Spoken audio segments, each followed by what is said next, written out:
Hello, welcome back everybody. How you guys all doing? My name is Keaton and this is Duo Games, and today I'm very excited to be bringing you guys a Call of Duty Modern Warfare game. That's right, you guys, out with Black Ops and in with the Call of Duty Modern Warfare.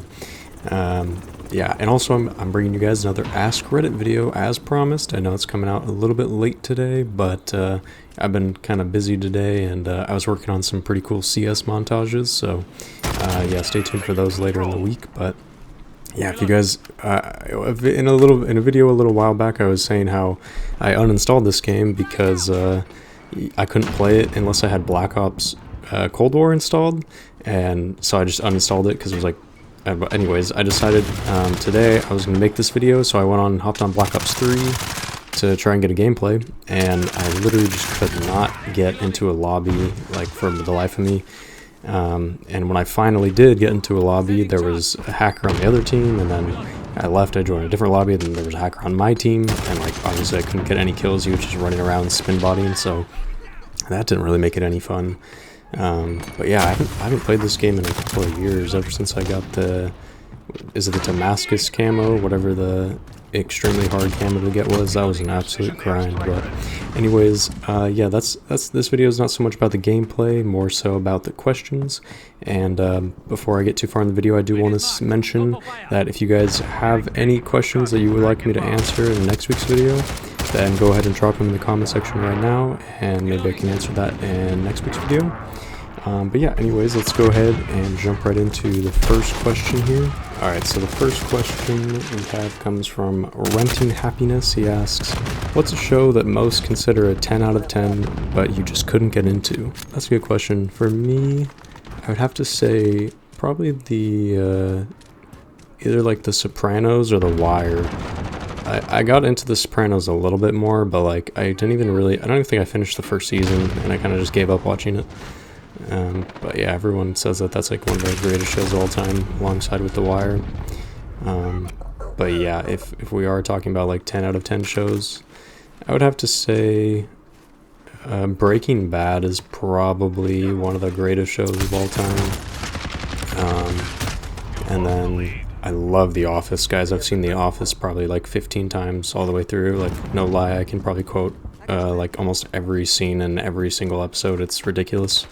I probably shouldn't be bragging about that, but yeah, anyways, that actually leads me into the second question I had picked out. Let me see.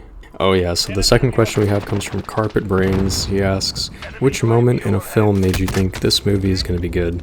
And it wasn't actually a film, but it was a show. If you guys haven't seen Game of Thrones yet, the ending of season 1 where Ned Stark, I don't want to spoil it, but spoiler, but where Ned Stark loses his head, that right there was like, I knew from that scene on that it's going to be a good show, because I've never had another show like subvert my expectations in such a major way before. I was just like shocked. So yeah, and that show ended up being really good up until probably the last season or two. They kind of felt, especially the very last season, was just very questionable. Everyone, I think, who saw that would agree. But yeah, let's move on now. We got the next question. Alright guys, the next question we have comes from Luffy. He asks, what's the best advice you've ever received that has really helped you through life?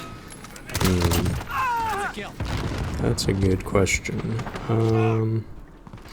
Nothing is coming to mind right away, but I really like what the top comment on this one, Blair, says, focus on what you can control. I think that's really good advice, because I know I definitely sometimes have a tendency to just like overthink things and like wish I could control every little detail, like every little tiny part about some situation, but really I feel like we're just torturing ourselves when we do that. So yeah, that seems like really good advice from Blair. Focus on what you can control.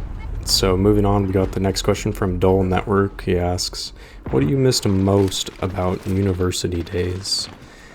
I think probably the thing I missed the most was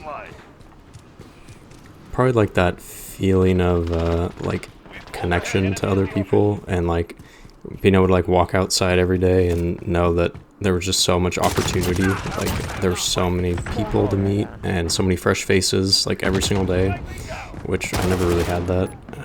Like in high school, I actually went to like a regular middle school and whatnot, but then as soon as I went into 9th grade for high school, I actually went to a community college. So I was like, I did it through like a charter school, but like all my classes were at a community college.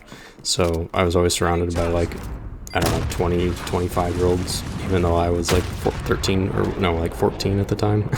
And then I did that for all 4 years, and I ended up finishing like my GE, like my general education, like first 2 years of college. And I don't know, like I just kind of showed up, did class, and then left. Like I never really had that like traditional high school experience. So like I went to a couple like football games or whatever, like for the high school my friends went to and stuff, but you know, I feel like I kind of missed out on that high school experience a little bit, which I think most of it was probably just like you know, gossiping and gambling and partying and like stuff I shouldn't have been a part of anyways. So I guess it wasn't really all that bad that I missed out on it. But yeah, let's see if we can get one more question in. Okay, so Forgettable Soul asks, what's a small act of rebellion you committed as a kid that you still chuckle about today? So this I've actually never told anyone before, but this is a pretty funny story. So a long time ago when I was younger, I was like in the kitchen, and I just have to tell the story like how I've told everyone else in my life before first, and then I'll tell you guys like how it actually happened. But what I've always told everybody is that I was like cleaning the kitchen, and I was like putting knives away that I was cleaning, and like I had to reach up to the very top shelf to be able to put this knife back, and it was like a serrated blade, and I like basically have like a wooden knife holder at the very top shelf, and I was like a little kid, so I was kind of short back then, and I couldn't like reach it, so I had to like get up on my tippy toes and like reach all the way up. And I didn't know you're supposed to put the serrated part of the blade down, but I accidentally put it up, and I kind of just like slipped and cut my finger, and it just like cut like straight open and like butterflied open. So I ran in and saw, like, ran into the bathroom to like clean it, and then my dad came in and saw blood all over the ground, and we were the only 2 people home, and he took me to the hospital. I had to get like 4 or 5 stitches. Still have like a little scar right there, but yeah, so the way that the story actually unfolded that I never told anybody until now is I actually was just checking out the knives because I thought they were cool. Like I actually just took it out to like look at it, and I was like, oh, this is so cool. Like, I don't know, I just thought knives were cool when I was a kid. And then I put it back, and that's when I cut myself. And so yeah, I've actually never told anybody the truth of that story because I was just kind of embarrassed. Like, I don't know, I just thought it was stupid. So yeah, I guess I still chuckle about that. But anyways, guys, that's the last question. That's all I have time for today, but hope y'all did enjoy. Sorry that this video is coming out a little bit late today. And if you'd enjoyed, go ahead and drop a like. And if you want to see more content from me in the future, go ahead and subscribe. And yeah, that's it. I hope you all have an awesome rest of the week. And don't forget to drop any comments that you have down in the comment section below for the next video. Alright, thanks for watching, guys. Peace.